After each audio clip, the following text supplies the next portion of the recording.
नमस्कार मेरे प्यारे बच्चों, PNS memorial school online classes में मैं पूजा सिंह आपका हार्दिक स्वागत करती हूँ। बच्चों, क्लास 9th के सारे बच्चे बोले थे मैम तद्भव तत्सम को भी करा दीजिए।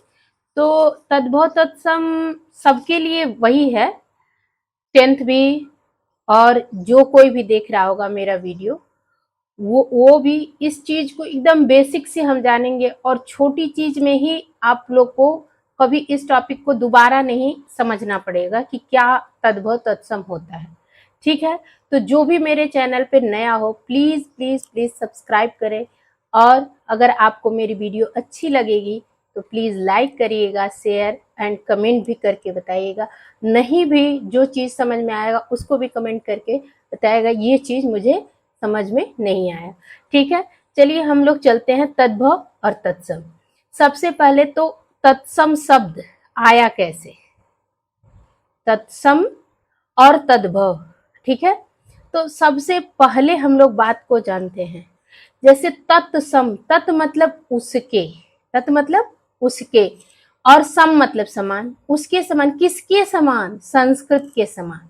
ठीक है, संस्कृत के समान जो शब्द हो वो आपका तत्सम कहलाएगा। जैसे क्षेत्र हो गया, अग्नि हो गई, रात्रि हो गई, कार्य हो गया। ठीक, अब इससे संस्कृत से उद्भव, तो सीधे संस्कृत से उद्भव होके नहीं आ गया तद्भव। तद्भव के पीछे एक छोटी सी कहानी है जो मैं आप लोग को बताऊंगी, और इसको ध्यान से सुनना। ठीक है, फिर ये लाइफ टाइम आप लोग के लिए हो जाएगा। ठीक है, देखो एक छोटी सी कहानी मेरी क्या है बच्चों, कि सबसे पहले सर्वप्रथम आर्य की भाषा, ठीक है, या फिर कह लो हमारी, जैसे कह लो नानी, वो संस्कृत भाषा। एक समझाने के लिए आप लोग को कहानी बता रही हूँ। पहले सबसे पहले जो वेदों की भाषा है वो संस्कृत भाषा थी।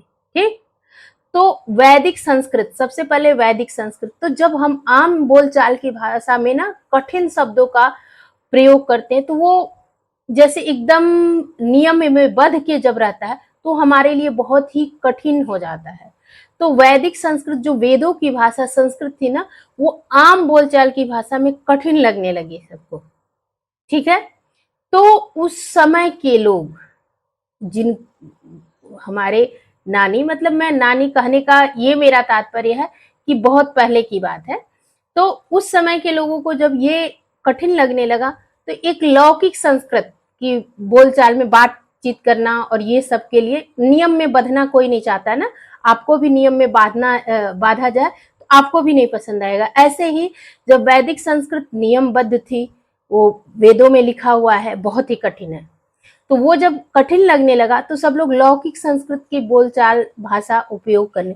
लेकिन जब भी कोई बोली हम बोलते हैं ना, भाषा कोई बोलते हैं, तो वो लिखित रूप में भी हो जाती है। और जब आप लिखोगे, कोई चीज लिखोगे ना, तो फिर वो एक नियम के तहत ही आपको करना पड़ेगा। उसमें सारे नियम रहने चाहिए, संधि, अलंकार, सब कुछ मतलब एक नियम के तहत ही चलेगा। ऐसे नहीं कुछ भी लिख दिया, कुछ भी बोल दिया, कुछ भी कर दिया। तो फिर लौकिक संस्कृत भी सबको कठिन लगने लगी। लौकिक संस्कृत भी कठिन लगी, क्योंकि अब जो महात्मा बुद्ध थे, महावीर स्वामी थे, वो लोग जब अपने बात को, अपने उपदेश को जब दिया, तो वो संस्कृत में आम लोग के समझ में नहीं आ रहा था। ठीक है, तो फिर उन्होंने उस समय की भाषा पाली और प्राकृत में दी।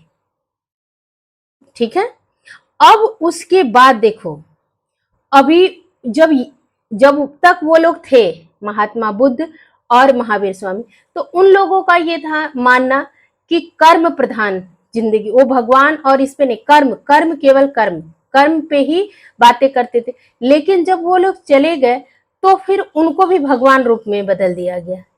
तो जब फिर उनके ऊपर भी पुस्तकें लिखी गई तो वो नियमबद्ध पाली और प्राकृत में, तो फिर वो कठिन लगने लगा। तो फिर क्या हुआ, अब उसके बाद उसका बिगड़ा रूप आया भ्रष्ट भाषा। भ्रष्ट मतलब एक आपका नकारात्मक उजारा है, लेकिन इसको अपभ्रंश, ये इस सब का बिगड़ा रूप अपभ्रंश हुआ। और अपभ्रंश से ही जैसे आपकी सौरसैनी, मागधी, अर्धमागधी, फिर उसमें पूर्वी हिंदी, पश्चिमी हिंदी, पहाड़ी, राजस्थानी, ये सारी भाषा आ गई।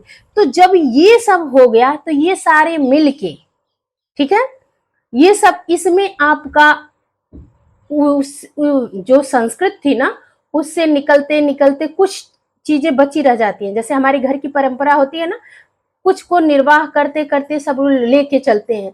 तो वही जो तद्भव है, उससे उद्भव, किससे उद्भव? संस्कृत से उद्भव, संस्कृत शब्दों से उद्भव जो हुआ, तो वो तद्भव है। संस्कृत के शब्द जो है उससे बिगड़ते बिगड़ते बिगड़ते बिगड़ते जो शब्द बना, तो संस्कृत से हूबहू तत्सम जब रहेगा ना, उसके समान,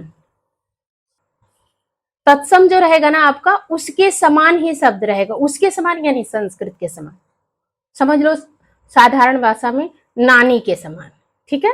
और तद्भव उससे उत्पन्न, ठीक है, बिगड़ते बिगड़ते बिगड़ते जो रूप आ जाए, लेकिन वो किससे बना रहे? संस्कृत के हूबहू शब्दों से, तो वो क्या होता है?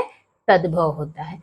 तो अब आप लोग को ये मेरी छोटी सी स्टोरी समझ में आई होगी, लेकिन ये एक मैं आप लोग को बैकग्राउंड, जो कह लीजिए बेसिक नॉलेज बताई।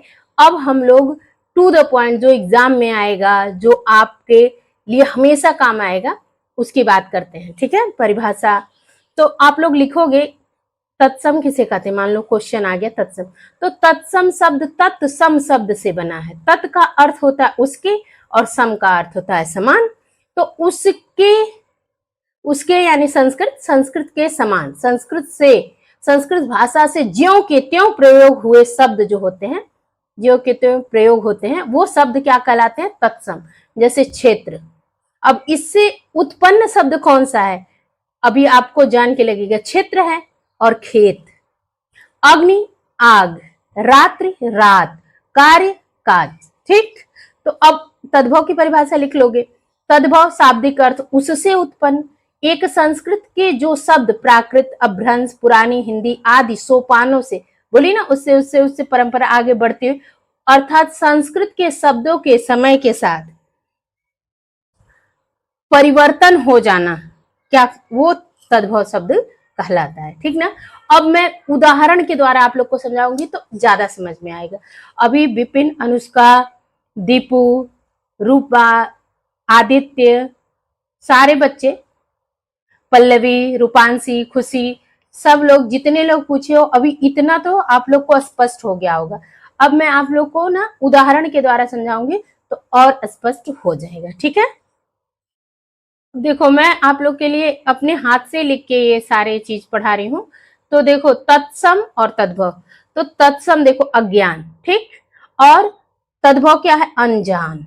अब देखो दोनों में अज्ञान है वो, ठीक, अनजान है वो, ठीक ना। ये संस्कृत से हूबहू लिया हुआ, और ये इससे उद्भव होते होते अगली पीढ़ी अगली पीढ़ी अगली पीढ़ी, ठीक। और अमृत, अमी, ठीक ना। कार्तिक, कार्तिक मास होता है ना, महीना, हिंदी महीना, वो कार्तिक। कुपुत्र, कपूत। छार, छार देखो। अब देखो, तत्सम को पहचानने के लिए ना, ये संस्कृत का शब्द जो आएगा, अक्षर आएगा, जैसे छ आएगा तो जान, अब ये छार क्या बन गया? खार।